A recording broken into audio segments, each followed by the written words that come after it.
Se les está yendo la mano. Con la vida no se juega. Se respeta. La vida de los argentinos tiene valor. Una vida es una vida. Piense como piense, sea de donde sea, profese la religión que profese, es una vida. Creo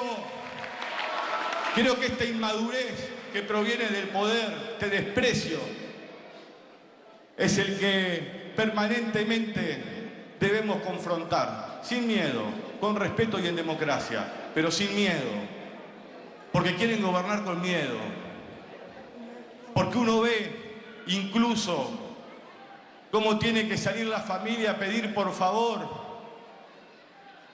que en las redes sociales y esos inventos que hay, trolls, no los agredan más. Las barbaridades que le dicen a esa familia que todavía ni siquiera pudo enterrar el cuerpo de su hijo o su hermano, son los que marcan la diferencia en este país. Miren, allá por el 2008, la sociedad rural, los patrones de las estancias, los dueños de los campos, cortaron las rutas en Argentina durante 100 días. Desabastecieron al pueblo, encarecieron el precio de la carne en todas las carnicerías del país. Entraban a las patadas a los despachos de los diputados y senadores en el Congreso exigiéndole cómo tenían que votar. Los medios de comunicación acompañaban centímetro a centímetro cada reclamo de esa patronal e incluso cuando un día lo sacaron a De Angel y a UPA de la ruta, bramaron los medios de comunicación y los punteros que trabajan en la tele para ellos, diciendo ¡qué barbaridad! Miren lo que hicieron con De Angelis. Y ahora miren, en vez de reclamar para que apareciera Santiago, en los medios de comunicación le decían que podía estar en Chile. En vez de reclamar para que apareciera Santiago, los medios de comunicación les decían que podría haber hecho un sacrificio que era no ver nunca más a quienes quería en favor de la causa mapuche. Hay que ser enfermos. Están enfermos, creen que pueden hacer cualquier cosa porque están todo el día en la tele. Piensan que pueden juzgar atrás de una cámara a cualquiera. Eso no es la democracia. Ustedes, ¿no? Hoy De Angel es senador. Está hablando Máximo Kirchner al cabo de 7 años de la muerte de su padre, que fue uno de los episodios políticos más importantes que se ha dado en la historia reciente de la Argentina. Lo que pasó a partir de ese momento fue una demostración de amor y de gratitud como no se había visto desde Perón para acá. Néstor Kirchner promovió un hecho que tenía solamente ese precedente. La gente desfiló horas y horas frente a su féretro y se promovieron situaciones de una inmensa emoción. Un hombre que había cambiado la política desde que se animó a decir, ahí está en un discurso en el que hablaba de los militares que estaban en el poder aún. Coherentemente con esto, iba a decir que en el primer día de gestión habló de somos los hijos de las madres de Plaza de Mayo. Y esas fueron palabras que le granjearon una inmensa simpatía de un buen sector de la población, pero también una antipatía que se ocultó durante mucho tiempo. Este hombre, Néstor Kirchner, dejó, junto con Cristina Fernández de Kirchner, el camino abierto para que la justicia pudiese actuar debidamente frente a los genocidas que habían asolado la Argentina. 400 genocidas están presos en función de lo que fue una política respecto a cómo debía actuar la justicia. 6,5 millones de puestos de trabajo se crearon desde el 2003 para acá, en un país que estaba absolutamente devastado. Y si bien hubo circunstancias favorables, como tantas veces se menciona, cuando las circunstancias fueron muy negativas, nada se cayó a pedazos. 6,5 millones de puestos de trabajo creados en los primeros años, el aumento de lo que era la seguridad como consecuencia justamente de que la gente trabajaba y tenía otras posibilidades económicas. Los crímenes bajaron en la Argentina, los homicidios, de 4.600 en el 2002 a 2.800, 2.700 en el 2013, 2014, 2015. 150.000 millones de dólares fueron pagados de la deuda, además de la enorme reducción de la deuda. Es decir, primero la redujo y después pagó muchísimo. Recuerdo perfectamente lo que había sido el Boden 2015, la última de las deudas que alcanzaron a pagar en medio de lo que era el escepticismo de todo el mundo. Pagó una enorme cantidad de deuda. Los intereses que hubo de pagar la Argentina en los últimos años no tenían comparación en lo positivo respecto a lo que antes había habido que pagar de intereses, impidiendo presupuestos que permitiesen, como en el tiempo que generó Néstor Kirchner en adelante, aplicar un 6,5 del Producto Bruto Interno a la educación. Claro, porque la deuda en el 2003 era el 166% del Producto Bruto Interno. Es decir, la Argentina tenía 100 pesos por todo capital. Todo lo que era la Argentina generaba 100 pesos. Ese era su Producto Bruto Interno.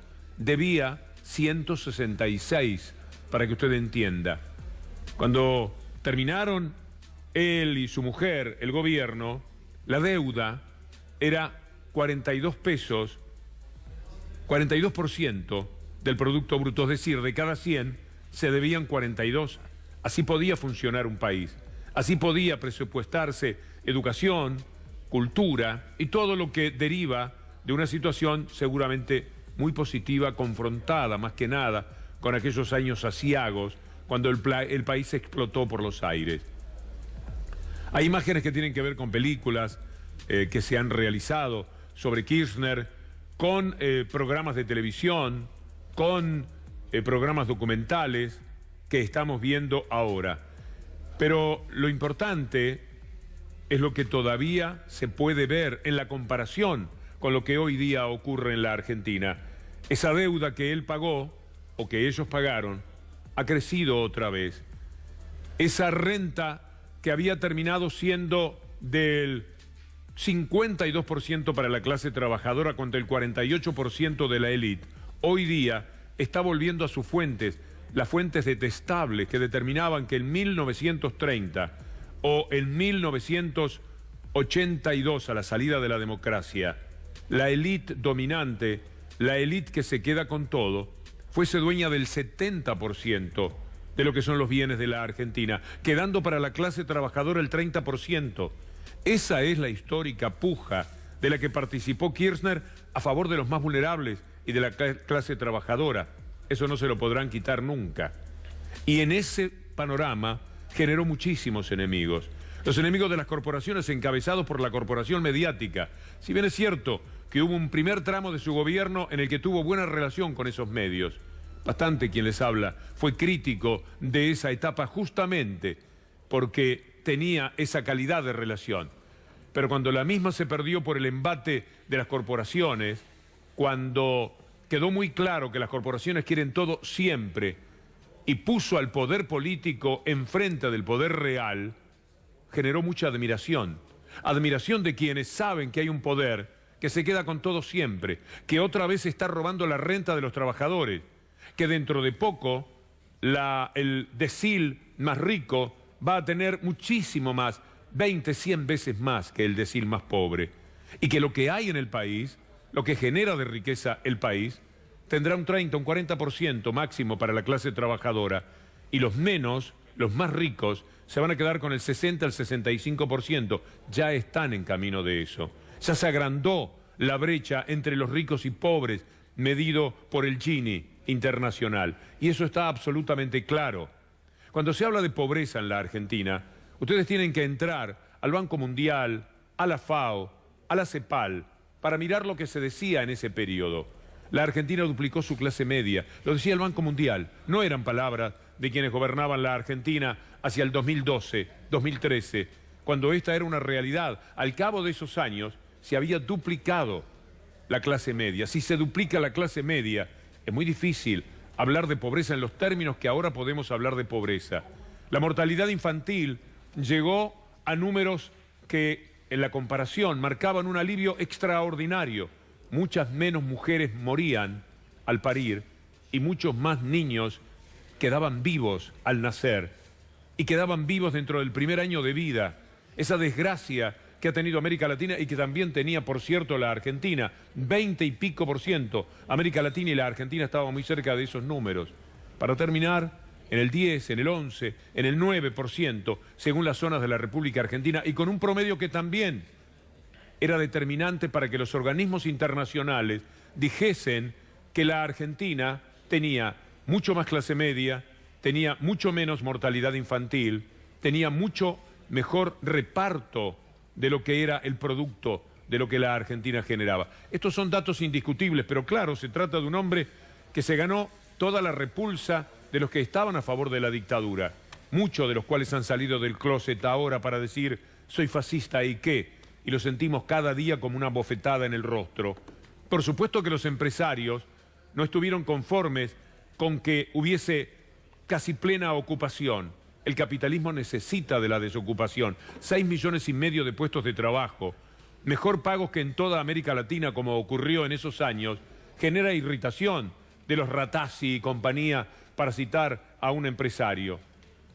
150.000 millones de dólares pagados, más todo lo que la deuda había sido controlada en la negociación con fondos buitres, con aquellos fondos que tuvieron que aceptar la negociación de quien les decía los que se mueren no pueden pagar absolutamente nada y los convencía, generaron que hubiese en los bancos, en los enamorados de los bonos, en el sistema financiero internacional, muchísimo rechazo por este hombre que tenía ahí posiblemente la juventud, o más joven era aún, que ese hijo al que estábamos escuchando recién, al cabo de los 7 años de la muerte de su padre.